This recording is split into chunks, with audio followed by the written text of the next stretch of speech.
This is real estate. You are always going to have a shift in the market. And if you think you're not, you're fooling yourself. Mm-hmm. The pendulum swings, buyer's market, seller's market, buyer's market, seller's market. Whoop. It's going to get stuck in one of those pendulums for a little while because it can't always keep continuing to increase in price without it going, okay, enough's enough.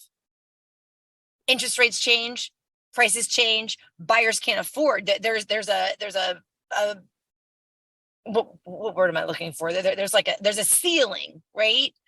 That prices go up because it's a seller's market. But then they've gone up so much that now buyers can't afford the mortgage. Sellers want to sell, but buyers can't buy right now until the adjustment happens. And that's where the shift happens.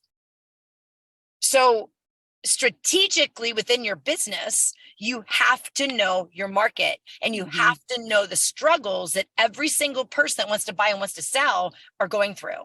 Once you understand the struggles and you can really explain what's going on, you've now become the solution.